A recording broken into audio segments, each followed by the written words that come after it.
సెలూన్‌లోకి వెళ్ళి నాకు dandruff treatments, anti dandruff sessions చాలా తీసుకున్నా ఇంకా డాండ్రఫ్ బాగానే వస్తుంది. అసలు ఎన్ని షాంపూలు మార్చినా డాండ్రఫ్ అనేది వస్తుంది. అసలు ఇట్లాంటిది నిజంగా డాండ్రఫా? ఇంకేమన్నానా? ఎందుకంటే డాండ్రఫ్‌ని మిమిక్ చేసే one of the most common condition is also scalp psoriasis. Scalp psoriasis అంటే మనకి చర్మం పైన పొలుసులుగా వచ్చే క్రానిక్ స్కిన్ ఇరిటేటింగ్ కండిషన్. ఇది జనరల్గా జెనెటిక్గా ఉంటుంది, కానీ మనకి వారసత్వంగా ఏం రాదు.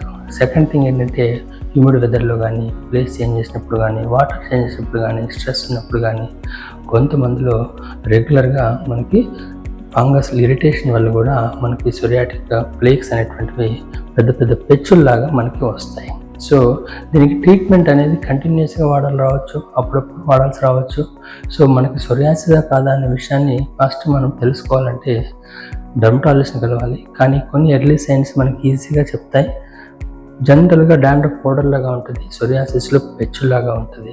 అండ్ సెకండ్ థింగ్ ఏంటంటే బొచ్చులే కాకుండా పొలుసు కూడా పెద్ద సైజులో ఉంటాయి అండ్ గీరినప్పుడు బ్లడ్ రావడం అనేది జరుగుతుంది. అండ్ నెక్స్ట్ థింగ్ ఏంటంటే స్కాల్ప్ బార్డర్ దాటుకొని ఫేస్ మీద కూడా ఇన్వాల్వ్ అనేది ఉంటుంది. సో అండ్ ఆల్సో బాడీలో కూడా ఇన్వాల్వ్మెంట్ అనే ఛాన్స్ అనేది ఉంటుంది. సో ఒకవేళ కనుక డాండ్రఫ్ ఇలా ఇన్వాల్వ్ అంటే ఇట్ కుడ్ బి సోరియాసిస్.